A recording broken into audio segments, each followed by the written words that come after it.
Today we are going to show you before and after photos because the magic isn't just in the camera, a lot is happening in the edit afterwards as well.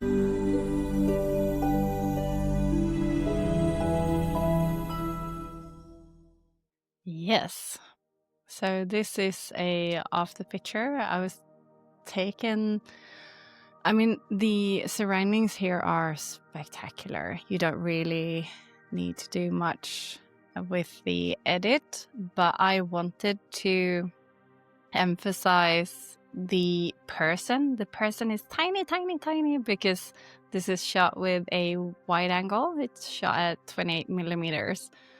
So the environment, the mountains and everything is really majestic. It's like this spectacular place, but I just felt like it's even more spectacular than what I caught in camera. So I just wanted to emphasize with colors and with light what the feeling was to actually stand there. I don't know if you can see how like everything is just blowing. It was so windy.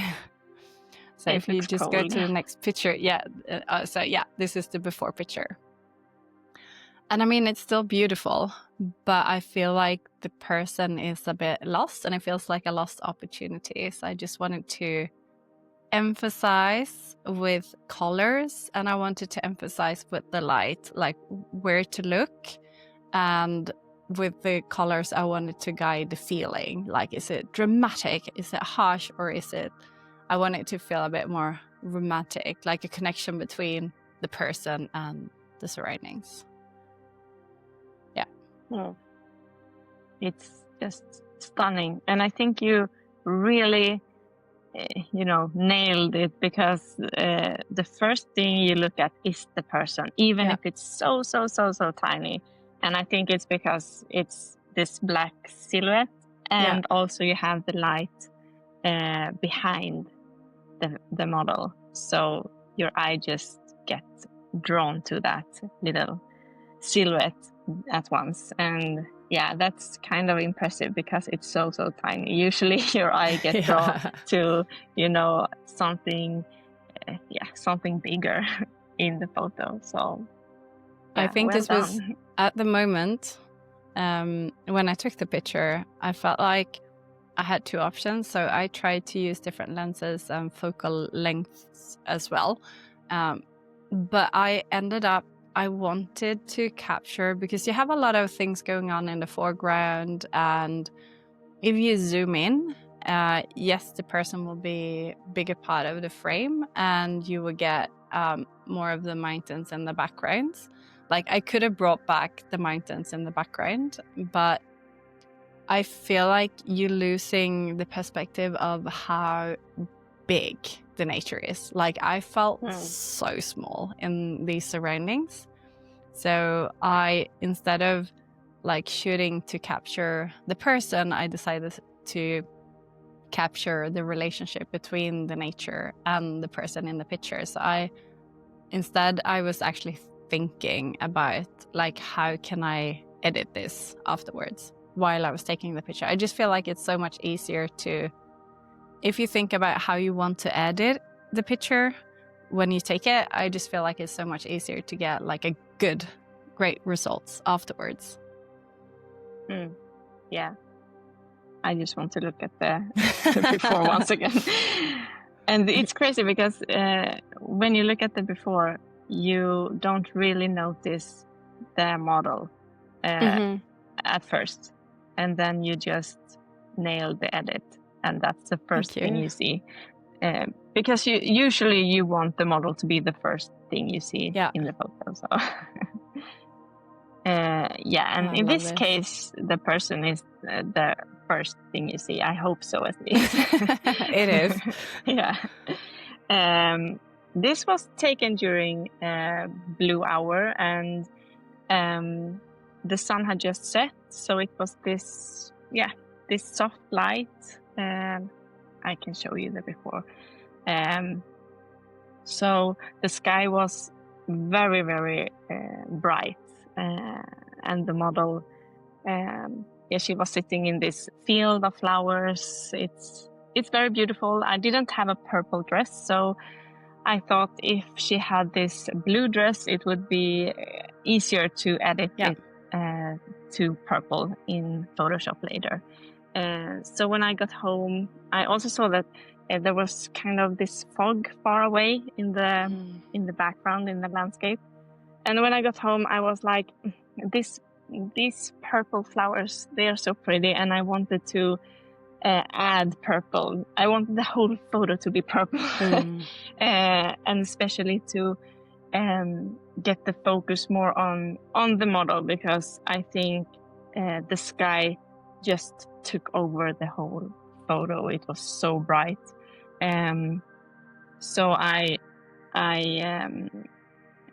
we actually have in our course in editing how I edit this photo. It took me not many minutes. I think like 5-10 minutes to edit this one. It's incredible. Yeah, it's mostly about getting the sky darker and adding purple and some more fog in the background. That's about it. It's beautiful, and it's so harmonious. It's just full of magic and harmony. It's so easy to look at, and it's, you know, she just pops out. It's just beautiful. I love it. Thank you. Yeah, this is one of my favorites as well. It's a few years ago, but I just keep coming back to it. You know, and you know, when you're in love with one photo, you get back to that photo shoot and look at other photos to edit, but it's hard to edit a photo similar when you're already like in love with this one, because you end up having two photos that looks kind of the same. And this picture is also in our course. It's you can download the picture and just do it. Just follow along step by step, because it's, if you know what to, like, which colors to change and how to change them and what to add, then it doesn't have to take a long time to do the edit. And I think it's just so important to see, it's important to feel like you can do it. Like, sometimes it looks really easy when someone else is doing it, but if you know what to do, it's, you know, it's easy for anyone. That's the difference, basically, to know what to do and what not to do. Yeah. Because otherwise you waste your time like just trying around doing a lot of different things. But this is also a really good example that you kind of planned for how you wanted to edit, because you chose a blue dress, because you knew you love the color of the heather. Exactly. And I think it's much easier to edit a color if that's the only color in the photo. So in this case, blue is the dress is the only thing that is blue in this picture, and so it's so much easier to edit it to this purple color. If it was to be green dress, that would be a bit more a bit harder, because you have so much green, and it's easier when you have a color that pops.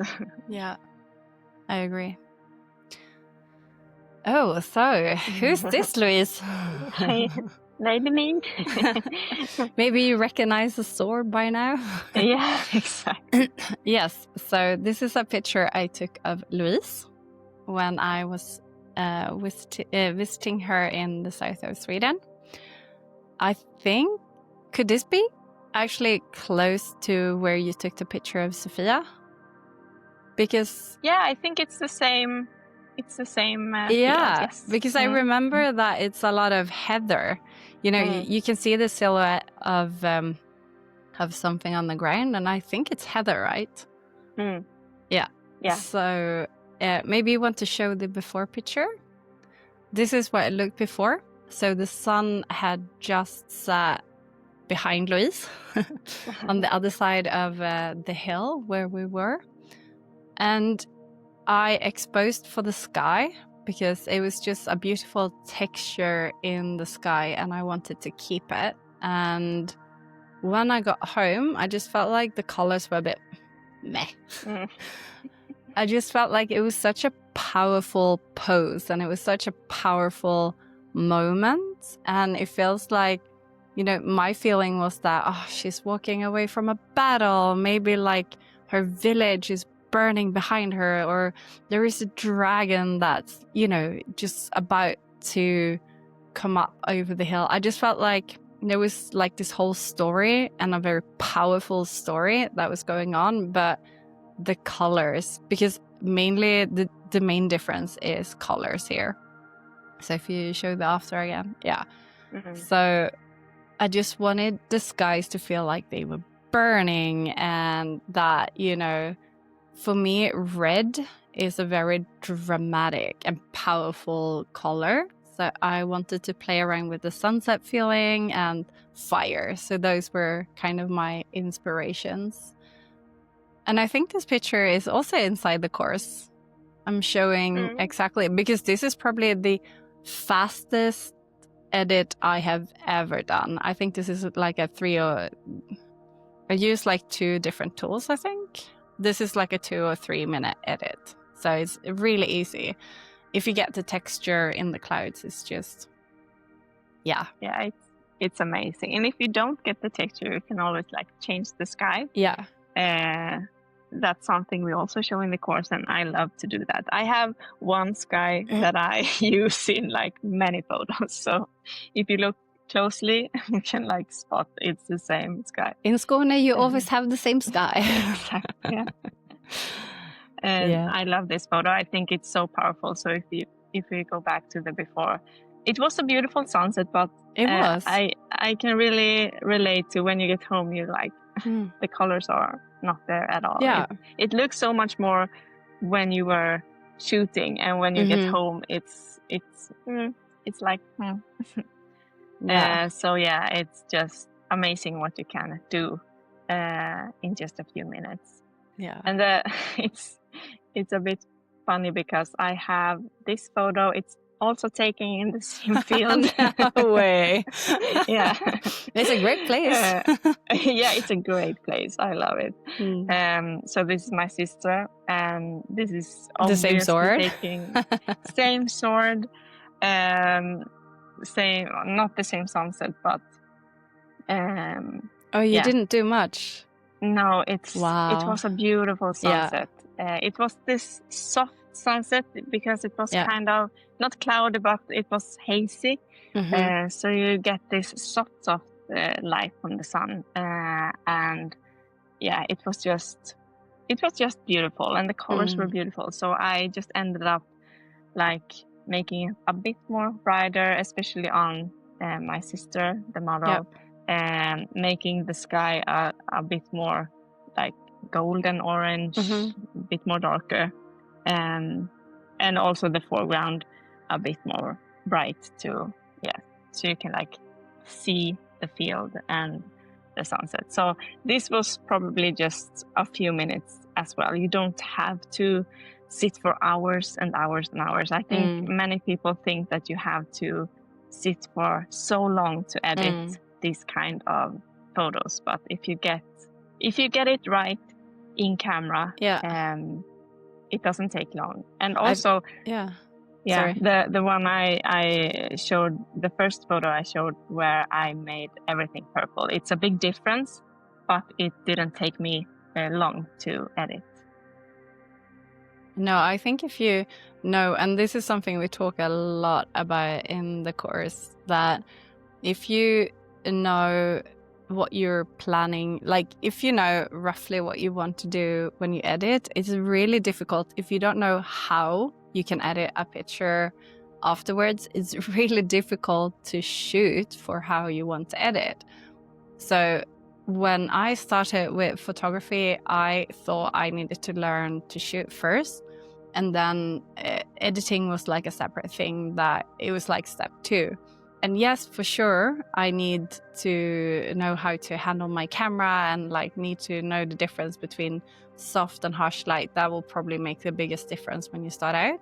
But after that, I felt like it wasn't until I learned to be creative and create this kind of fairy tale atmosphere in editing that I also realized how I needed to shoot. So it's like almost like chicken and the egg, kind of thing, like what comes first. So I feel like when I think I'd been doing photography for a few months, then I started to realize that the more I developed as an editor, like to edit the pictures, the more I also developed as a photographer, because I started to realize, okay, so if I want to edit like this, like if I want it to feel soft and fairy tale like, then I also need to shoot that way.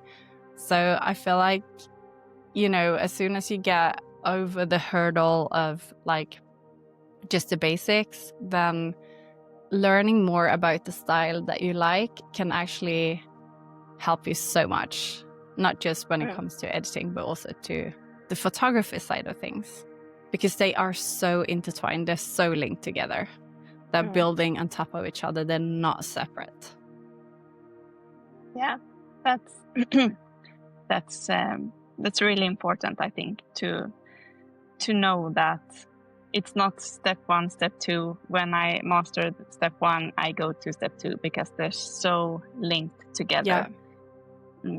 So yes, if you want to know more about the course, please check it out. It's in the link in the description. And otherwise, we hope that we have inspired you to play more while you're shooting, but even more so when you are editing, because you can create a lot of magic straight out of camera, and that's always our goal. But then when it comes to editing, you can just add so much more magic, and sometimes you can actually bring the magic into a picture where there was no magic when you started.